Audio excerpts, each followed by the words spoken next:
사도신경으로 우리 신앙을 하나님께 고백하겠습니다. 나는 전능하신 아버지 하나님 전지의 창조주를 믿습니다.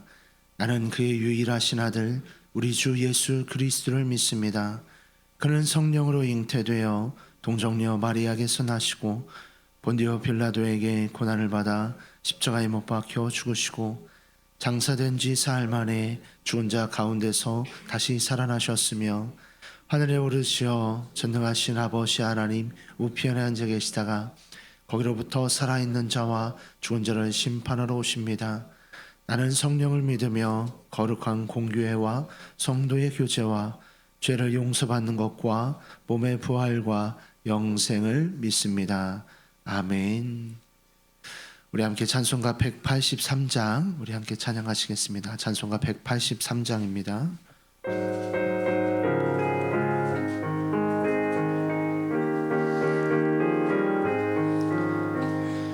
빈들의 마른 풀같이 시들은 나의 영혼 주님이 약속한 성령 간절히 기다리네 가물음의 마른 땅에 단비를 내리시듯 성령의 단비를 부어 새 생명 주옵소서 반가운 빗소리 들려 산천이 춤을 추네 봄비로 내리는 성령 내게도 주옵소서 가물음의 마른 땅에 단비를 내리시듯 성령의 단비를 부어 새 생명 주옵소서 절 따라 우러를 내려 조목이 무성하니 갈급한 내 심령 위에 성령을 부으소서 가물음의 마른 땅에 단비를 내리시듯 성령의 단비를 부어 새 생명 주옵소서 참되신 사랑의 언약 어길 수 있사오랴 오늘의 흡족한 은혜 주실 줄 믿습니다 가물음의 마른 땅에 단비를 내리시듯 성령의 단비를 부어 새 생명 주옵소서 아멘. 오늘 우리에게 주시는 하나님의 말씀은 갈라디아서 5장 13절에서 26절까지의 말씀입니다. 갈라디아서 5장 13절에서 26절까지 말씀 한 절씩 교독 후 마지막 절은 합독하겠습니다. 형제들아 너희가 자유를 위하여 부르심을 입었으나 그러나 그 자유로 육체의 기회를 삼지 말고 오직 사랑으로 서로 종노릇하라. 온 율법은 내 이웃 사랑하기를 내 자상같이 하라 하신 한 말씀에서 이루어졌나니 만일 서로 물고 먹으면 피차 멸망할까 조심하라. 내가 이르노니 너희는 성령을 따라 행하라 그리하면 육체의 욕심을 이루지 아니하리라.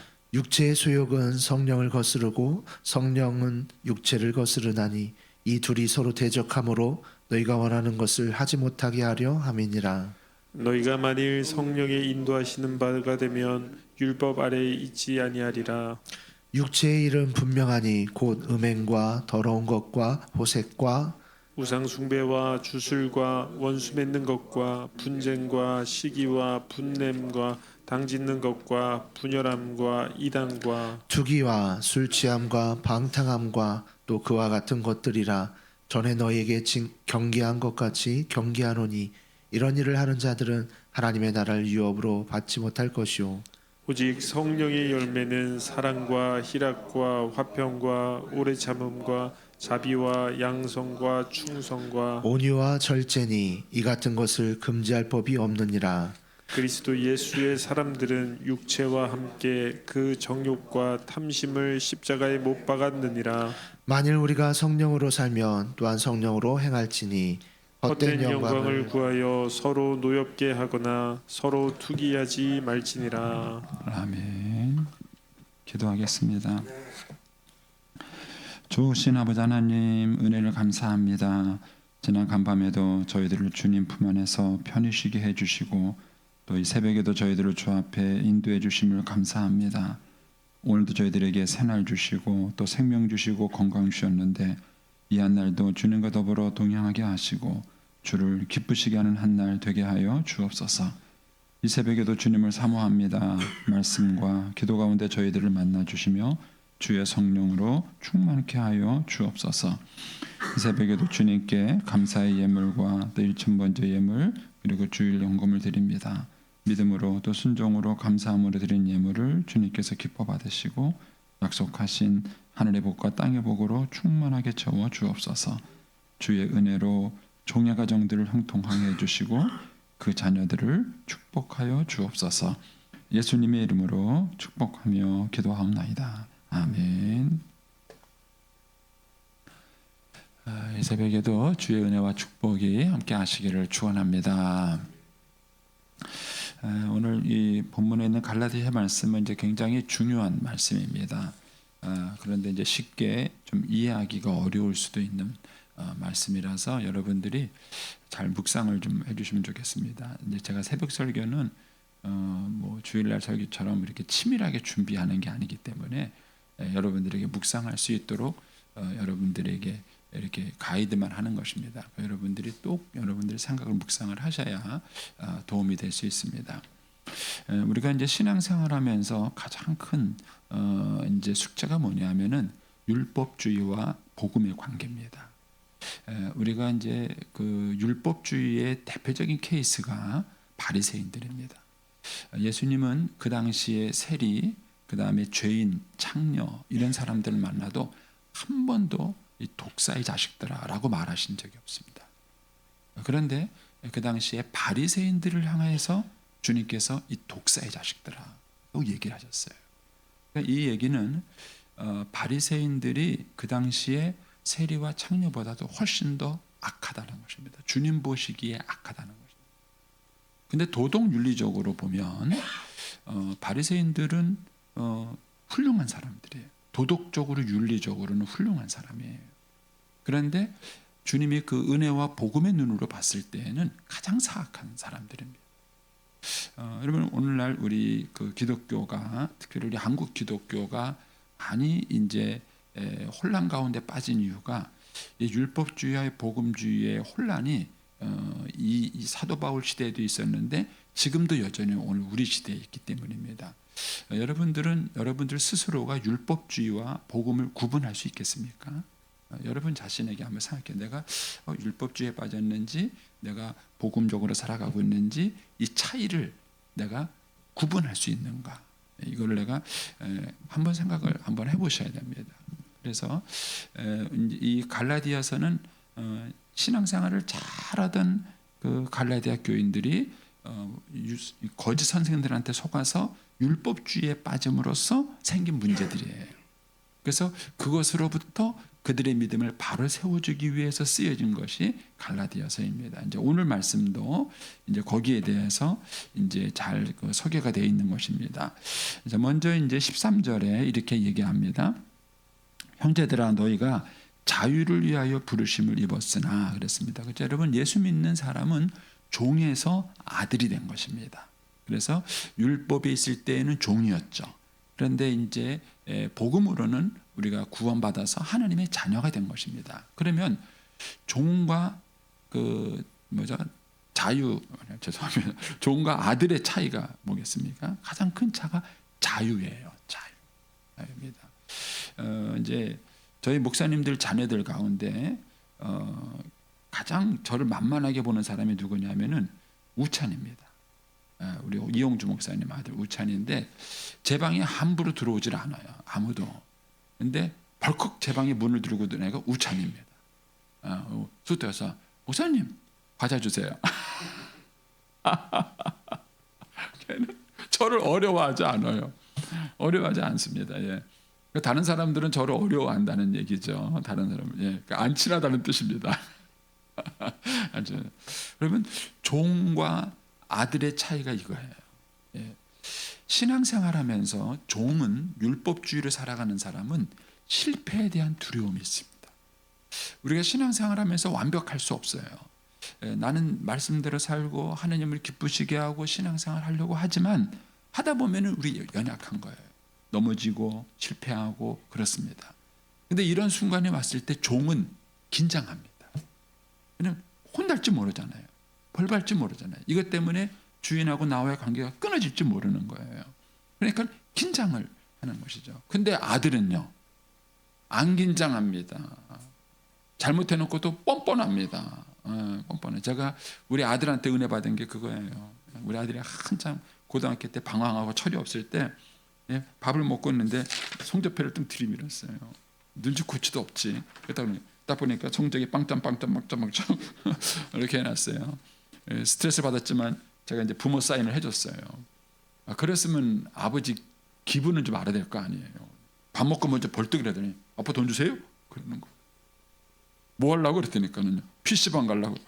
이게 뒤도 확 땡기는 거예요. 야, 너 어떻게 철이 없어도 이렇게 철이 없냐 이렇게 생각했어요. 그런데 그날 제가 우리 아들 때문에 스트레스 받고 말씀 묵상하다 은혜 받은 게 뭐냐면요, 걔는 아빠를 믿는 거예요. 자기가 이렇게 뻔뻔하게 행동해도 이 아빠라는 존재를 믿으니까 그 뻔뻔한 거예요. 그러니까 한쪽으로 보면 철이 없는 거고 한쪽으로 보면은 아빠를 너무 믿는 거예요. 그때 제가 깨달은 게 있어요. 신앙생활이 약간 뻔뻔해야 된다. 우리가 하나님의 은혜와 이런 걸 아는 사람이라면 우리가 신앙생활하면서 실패하고 넘어졌을 때의 자유함이 있습니다. 그런데 그 자유가 여기서 말하는 것처럼 그 자유로 육체의 기회를 삼지 말고 괜찮아, 이렇게 해도 아버지가 괜찮아, 엄마가 괜찮아 막 이래가지고 마구잡이로 막 행동한다면 그놈은 진짜 철이 없는 놈이죠. 정말 철이 없는 거죠. 그런데 내가 이런 잘못을 해도 아버지와 나와의 관계가 변함이 없다는 이런 믿음이 있으면 그 실패를 딛고 다시 잘하려 그러겠죠. 그런데 그 다시 잘하려 그러는 게 두려움이나 불안이나 긴장 때문에 잘하려 그러는 게 아니라 그냥 자유함 속에서 잘하려 그러는 거예요. 지금 23절은 그 얘기를 하는 것입니다. 우리가 예수 믿고 나면 예수님의 그 십자가의 보혈이 우리로 하여금 자유함을 줘요. 실패하고 넘어지고 잘못해도 우리가 100번 넘어져도 하나님 우리는 100번 용서하시는 거예요. 그러니까 우리가 신앙생활하면서 예수 안에서 누리는 그런 자유와 기쁨이 있는 겁니다. 그런데 그 자유와 기쁨을 현대 크리스찬들은 방종으로 쓰고 죄를 짓는 뜻입니다. 그래서 불신자들이 신자들을 조롱하는 말 중에 그거예요. 일주일 동안 내내 지못대로 살고 죄 짓고 난 다음에 주일 나가서 하나님 잘못했습니다 아멘 이러고 온다는 거예요. 그래서 제가 그 비꼬는 얘기를 들었을 때 좀 충격을 받았어요. 왜 저 사람이 신자들을 저렇게 말할까. 그랬는데 불신자들의 눈에 보이는 신자의 모습이 그런 거예요. 월요일부터 토요일까지는 지 멋대로 살고 주일날만 가서 하나님 나 용서해 주세요. 예수님 아멘. 나 용서됐어. 이러고 산다는 거예요. 그러니까 이거는 하나님께 얻은 그 육체의 그 자유함의 기회를 우리가 죄를 짓는 기회로 삼는 거예요. 그런데 주님께서는 우리가 복음 안에서 누리는 이 자유함을 가지고 죄를 짓는 기회를 쓰지 말고 사랑으로 서로 종노릇하라는 거죠. 사랑으로 서로. 저는 이 표현도 참 좋아해요. 부모하고 자식하고 싸우면 누가 이긴다고요? 예? 자식이 이겨요. 왜요? 사랑하지 않아서 그래요. 못돼서 그런 거예요. 못돼서 그런 거예요. 근데 부모가 져요. 왜요? 사랑하기 때문에. 근데 여기서 사랑으로 서로 종노릇하라는 게 그거예요. 사랑하면 종이 되는 거예요. 상대방을 사랑하면 상대방을 사랑하기 때문에 서로가 서로에게 종이 되어주는 것입니다. 이거는 율법주의로 하는 것과 다른 거예요. 아내는 이렇게 해야 된다. 남편은 이렇게 해야 된다. 가정생활은 이렇게 해야 된다. 반듯하게 배웠어요. 근데 그 반듯하게 배워서 율법주의로 살아가는 사람은 절대 종이 되질 않아요. 제가 예전에 이호령 교수님의 딸 이민아 이제 뭐 처음에 집사였다 나중에 이제 목사까지 되고 돌아가셨는데 그분이 나중에 이제 그 병이 있어가지고 그 시력이 좀 떨어졌어요. 눈이 좀 잘 안 보이던 시절이 있었습니다. 그랬을 때 그분은 이제 그 집에서 뭐 콘센트를 잘못 꽂아가지고요 스파크가 일어난 거예요. 잘 못 보이니까. 그래서 이제 전기가 나간 겁니다. 근데 그때 아빠가 있었대요. 이효령 교수님이 있었는데 아빠가 아무 말 안 하고 사다리 가지고 올라가서 뭘 고치더래요. 근데 그때 이민아 목사님이 그런 얘기를 하더라고요. 그때 남편과 아버지의 차이점을 알았대. 그런 사태가 딱 벌어지면요 남편은 훈계부터 한대. 똑바로 해야지. 그래 이러부터 한다는 거예요. 그런데 아빠는 자기가 상처받을까 봐, 딸이 마음이 아플까 봐 그냥 딸 몰래 올라가서 그 문제를 해결하더래요. 아빠와 남편의 차이다. 제가 그 얘기 듣고 생각을 많이 했어요. 야, 이 아빠하고 나이 그렇구나. 그러니까는 아빠는 딸의 마음을 생각하는 거예요. 딸의 행위나 상처받을까, 아플까 그 생각을 하는 거예요. 그런데 남편은 정의를 휘두르는 거죠. 아주 똑바로 못했냐고, 왜 그걸 그따위로 하냐고 막 이렇게 하는 거죠. 그래서 우리가 사랑을 하게 되면 자연스럽게 서로 종노릇하게 되는 것이죠. 이게 복음으로 사는 거예요. 그리고 14절에 가면은 결국 그것이 율법을 이룹니다. 온 율법은 내 이웃 사랑하기를 내 자신과 하라 아침 말씀에 이루어졌다. 그러면은 이 사람이 복음으로 말미암아 사랑으로 서로 종노릇해서 이웃을 사랑한다면 이미 이 사람은 율법을 지키고 있다는 것입니다. 그래서 신자가 율법을 지키는 방식은 다른 겁니다. 율법의 규례를 알고 율법이 이렇게 하니까 이렇게 해야지, 이거는 율법주의자예요. 그런데 이미 그 안에 사랑이 먼저 들어와 있는, 자식을 사랑하고 아내를 사랑하고 이 사랑의 마음이 먼저 들어와 있는 거예요. 그래서 이 사랑으로 행동하다 보면 그게 결국은 율법을 지키는 거예요. 이게 방식이 다른 것입니다. 그런데 오늘날 한국 교회는요 율법주의자들을 너무 많이 만들어놨어요. 그러니까는 신자들이 똑똑해요. 제가 가정사역하면서 깨달은 게 그거예요. 가정사역에서 시큰 가르쳐놓고 나니까는요 나가면서 싸워요. 왜 싸우느냐? 목사님 말 못 들었어? 남편이 이렇게 하라 그랬잖아. 그러니까 남편은 너는 못 들었냐? 아내는 이렇게 하라. 이거 가르쳐놓고 나니까 싸워요. 차라리 안 배웠으면 안 싸울 텐데 거기서 뭐 남편이 이렇게 해라, 아내는 이렇게 해라 배워놓고 나니까 그거 가지고 싸워요. 그거 갖고 사람이 달라지는 게 아니구나 하는 것을 제가 깨달았어요. 그래서 우리가 율법으로 산다는 것과 복음 안에 사는 것은 다른 것입니다. 그렇게 해서 이제 15절에 이렇게 말하는 것이죠. 만일 서로 물고 먹으면, 여러분 율법주의자는요 서로 물고 먹어요. 율법주의자들의 특징은 뭐냐면 항상 옳고 그름을 얘기해요. 너 그러니까 틀렸지, 너 그렇게 잘못했지, 너 이렇게 해야 되지. 너무 잘 알아요. 여러분 신자들은 주일날마다 설교를 들어가지고요 윤리의식이 높아요. 비난을 얼마나 잘하는지 모르겠어요. 그래서 제가 아내는 예수 믿고 남편은 예수 믿지 않을 때 왜 전도가 안 될까? 왜 그렇게? 근데 그 이유 중에 하나가 그거예요. 예수 믿는 아내, 믿음 좋은 아내일수록요 아주 고도의 율법 의식을 가지고 있어요. 그러니까 너무 쉽게 남편을 정죄해요. 마음에 안 드는 거예요. 자기가 볼 때 마음에 안 드는 겁니다. 그러니까 사사건건 정죄. 사사건건 정죄. 그래서 예수 믿지 않은 사람들이 흉보는 것 중에 하나가 그거예요. 목사님, 우리는 한잔하면 딱 끝납니다. 근데 예수쟁이들은요, 막 한 번 꼬부라지면요, 이게 평생 갑니다. 이래요. 저 기분 나빠 죽겠어요. 저는 그 얘기 들을 때마다. 예수쟁이들은 한잔 할까요, 우리도? 이게 안 되냐는 거예요. 이게 왜 그렇게 되냐면 우리가 율법주의에 빠진 거예요. 그러니까 15절에 보면은 서로 물고 먹는 거예요. 서로 비난하는 거예요. 그게 옳다, 그게 틀리다, 저게 맞다 그러는 거예요. 그러면은 뭡니까? 피차 멸망하게 돼요. 그럼 어떻게 살아야 되느냐? 우리가 어떻게 살아야 되느냐? 그게 16절이에요. 저는 이것 때문에 엄청 은혜를 받았습니다. 지금도 싸우고 있지만 그럼 어떻게 살아느냐? 복음으로 살아가는 사람은 율법으로 살아가는 게 아니라 성령을 따라 살아가는 거예요. 성령을 따라. 근데 우리 선배들이 잘못 가르쳤어요. 성령을 따라 살아가는 게 뭐냐? 능력받고 방언하고 예언하고 환상 보고 이렇게 가르쳤어요. 그게 틀렸다는 건 아닙니다. 저도 그런 체험을 했어요. 저도 그런 체험을 했고 저도 지금 방언도 합니다. 그런데 성령을 따라 행한다는 것이 방언하고 환상 보고 이런 게 아니에요. 그게 없다는 건 아닙니다. 제 얘기를 오해하지 마세요. 없다는 게 아니에요. 성령을 따라 행한다는 게 뭐냐는 거예요. 성령의 인도를 따라 살아간다는 게 뭐냐는 거예요. 그게 복음의 큰 은혜예요. 예수님이 십자가에 못 박혀 죽으심으로 우리에게 준 큰 선물이 뭐냐면은 성령님이 오신 거예요. 모세가 받은 큰 선물은 뭐냐면 율법을 받은 거예요. 모세는 시내 산에 올라가서 하나님께서 성막의 모형을 보여주시고 율법을 받은 거예요. 40일 동안 금식하면서 그걸 받았어요. 그걸 받아서 이스라엘 백성들에게 선물로 준 거예요.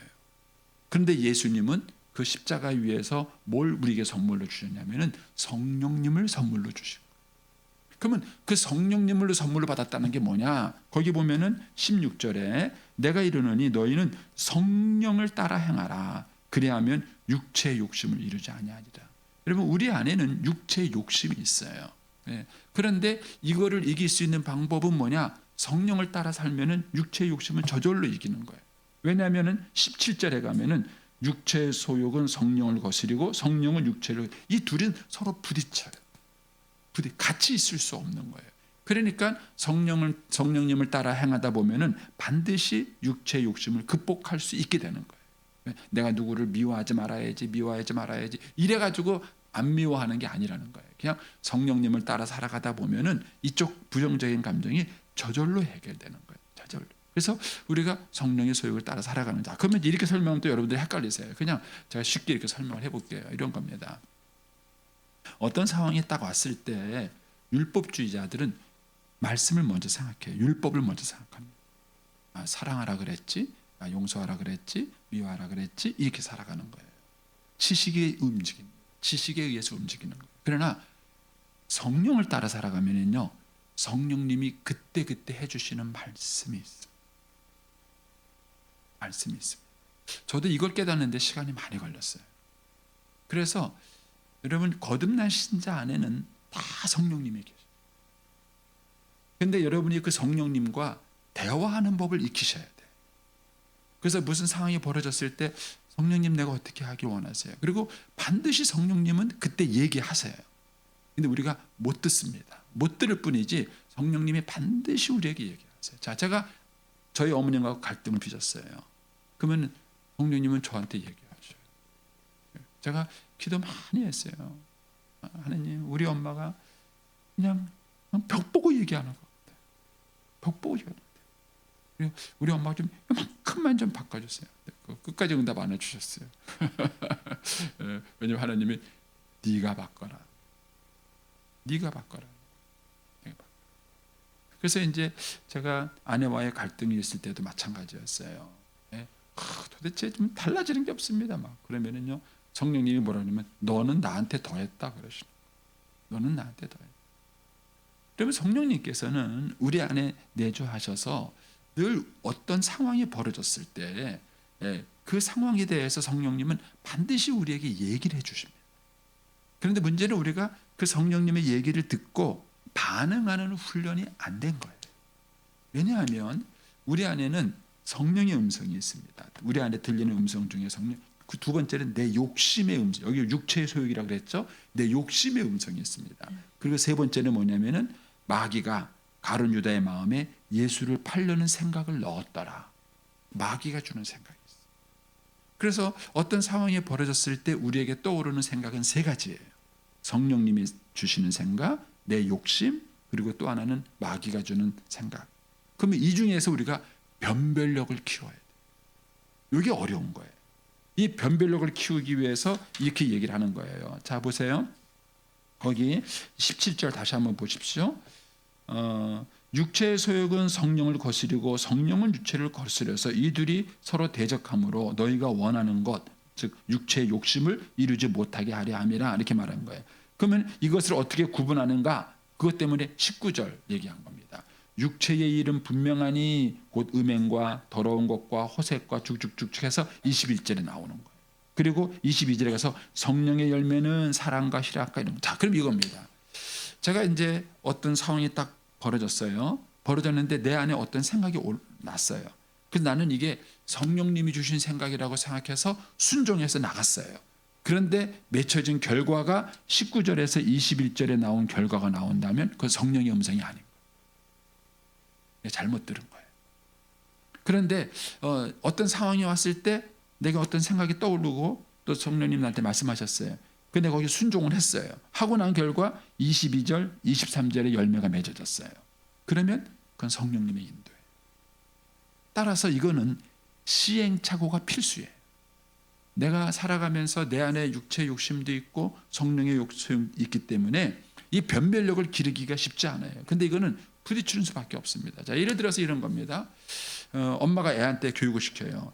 아니, 어떤 아저씨가 너한테 뭐라 그러면 다 믿으면 안 된다. 유괴범도 있다. 유괴범을 조심해야 된다. 엄마가 가르쳤어요. 그럼 애가 물어봐. 엄마, 유괴범은 어떻게 생겼어?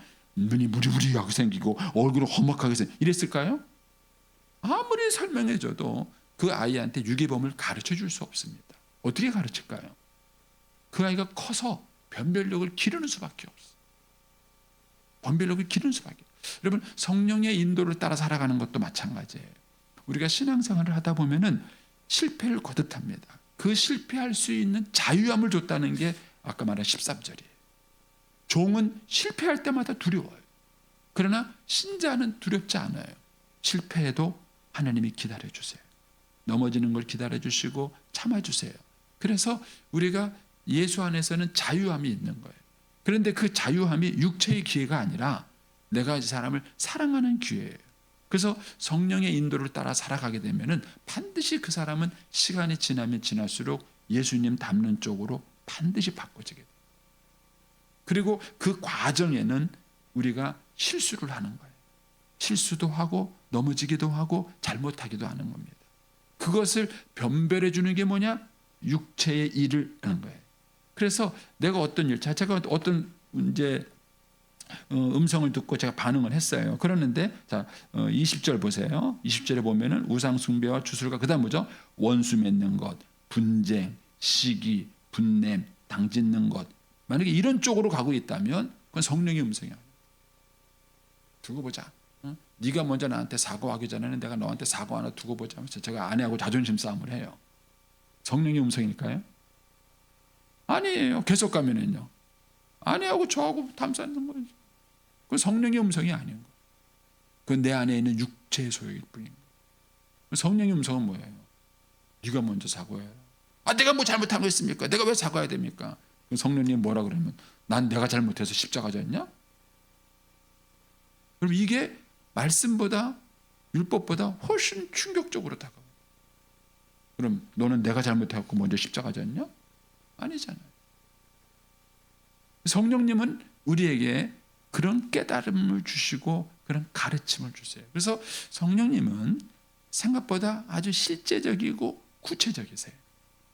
그리고 우리의 삶에 고민하고 갈등하는 문제에 대해서 우리를 인도해 주시는 거예요. 다만 우리가 이 과정에 성숙함이 있어야 되는 거예요. 성령의 음성과 내 욕심과 마귀의 유혹이 있는데 우리가 이걸 헷갈리는 거예요.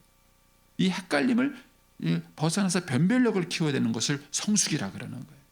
그런데 이거는 하루아침에 되는 게 아니에요. 어느 날 은혜 받고 확 뒤집어지니까 여러분 초등학교 3학년짜리가 하룻밤 자고 나니까 갑자기 대학생 아이처럼 성숙해집니까? 성숙이라는 건 그렇게 오는 게 아니에요. 성장과 과정이 있고 그 과정 속에서 성숙함이 있는 거예요. 한국교회 신자들이 어려운 이유는 그들이 완벽하지 않아서가 아니에요. 성숙하지 않아서 그래요. 성숙하지 않아서. 그들도 불신자들도 우리가 넘어지고 실패하는 걸 알아요. 그걸 그들이 비난하는 게 아니에요. 그런데 신자들의 모습 속에서 성숙함이 없기 때문에 그런 것이죠. 따라서 신앙생활은 율법을 가지고 하는 게 아니에요. 율법을 가지고 하는 사람은 반드시 옳고 그름을 판단하는 정죄의식이 강하고요. 그 다음에 자기는 그 율법을 지켰다는 공로의식이 강하고요. 그리고 나는 지키고 너는 지키지 못했다는 차별의식이 강해요. 그러니까 술 먹는 남편을 용서할 수 없는 거예요. 맨날 집에 와서 행패 부리는 남편을 사랑할 수 없는 거예요. 율법주의자는 반드시 그런 사람을 차별하게 돼 있고 비난하게 돼 있는 거예요. 그런 사람들이 바리새인이에요. 그래서 예수님이 세리와 죄인들과 식사를 하면은 비난한 거예요. 어떻게 저런 놈들하고 식사를 해? 한 여인이 와서 눈물로 예수님 발에 향유를 부으면 비난한 거예요. 이 여자는 죄인인데 그걸 어떻게 가만 놔둬? 그런데 예수님은 그렇게 말씀하십니다. 나는 의인을 부르는 것이 아니라 죄인을 부르러 왔고, 의사에게는 아픈 사람이 필요한 거 아니에요. 아픈 사람이 필요한 거. 그 바리새인 시몬에게는 너는 나한테 손 씻을 물도 안 줬지만 이 여자는 나한테 향유를 부었다. 차이가 뭐냐?